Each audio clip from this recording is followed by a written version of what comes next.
ஹாய்ங்க. இது பார்த்தீங்கன்னா 2 டிஃப்ரெண்ட் டேஸில் எடுத்த வீடியோஸ் தாங்க. வெயில் பார்த்தீங்கன்னா செம்மையாக கொளுத்துதுன்னு லாஸ்ட் வீடியோவிலே சொல்லியிருந்தேங்க. பார்த்தீங்களா செடியெல்லாம் எப்படி வாடி போயிருக்கு பார்த்தீங்களா. பாவக்காய் செடி இப்போ தாங்க நல்லா வந்துட்டு இருந்துச்சு. பார்த்தீங்கன்னா காஞ்சே போயிடும் போல இருக்குங்க.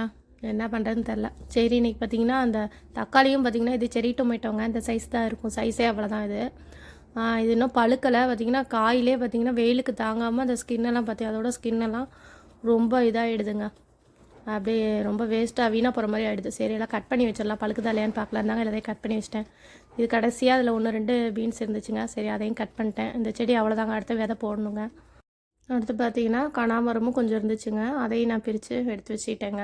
கனகாமரம் மட்டும் ஃப்ரிட்ஜில் வச்சுட்டு இதை அப்படியே வெளியே வச்சுட்டேன். கத்திரிக்காய் பார்த்திங்கன்னா ஒயிட் கத்திரிக்காய் இப்போ தான் வர ஆரம்பிச்சிருக்குங்க. பிஞ்சு இப்போ தான் விட்டுருக்கு. நான் அவங்களுக்கு பாவக்காய் பார்த்திங்கன்னா அதுவும் இப்போ தான் 1-2 பிஞ்சு விட்டுருக்குங்க. இவ்வளோ தான் எனக்கு காய்ச்சிச்சு. இதை அப்படியே வெளியே வச்சிட்டேன். இது பார்த்திங்கன்னா அந்த நாளைக்கு ஈவினிங் தாங்க எடுத்தேன். ரொம்ப வெயிலில் செடியெல்லாம் அப்படியே மோசமாகுதாங்க. இது வந்து வீட்டிலே வச்சுக்கலான்னு பூவை பார்த்தோன்னா கடையில் ஃப்ரெஷ்ஷாக இருந்துச்சுங்க. இன்டோர்லேயே வச்சுக்கலான்னு போட்டிருந்தாங்க. அப்போ தூக்கிடான்ட்டு இதையும் தூக்கிட்டு ரீபாட் பண்ணி அப்படியே வச்சிட்டாங்க ஈவினிங் போலவே. இதில் பூத்துருக்க பூ பார்த்திங்கன்னா 3 to 4 வீக்ஸ் அப்படியே இருக்குமா. சரி ஓகேன்னு மணி பிளான்ட்டை கீழே வச்சுட்டு அதை தூக்கி மேலே வச்சுட்டேங்க. பார்த்திங்கன்னா தக்காளி பார்த்திங்கன்னா இது அடுத்த நாள் எடுத்த இன்னொரு நாள் எடுத்த வீடியோ தாங்க. தக்காளியும் பழுக்க ஆரம்பிச்சிருச்சுங்க. நம்ம பிச்சை தக்காளியும் பழுத்துருச்சுங்க. அதை கடைசியாக காமிக்கிறேன். பார்த்திங்கன்னா அதில் ஒரு தக்காளி பழுத்திருந்துச்சு. கத்திரிக்காவுமே கொஞ்சம் பெருசாகிடுச்சுங்க. ஒயிட் கத்திரிக்காய் தான்.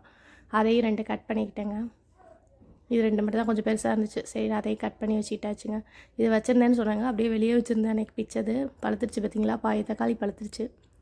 இன்னும் குட்டியெல்லாம் பழுக்கலைங்க. நெக்ஸ்ட் வீடியோவில் பார்க்கலாம். பைங்க.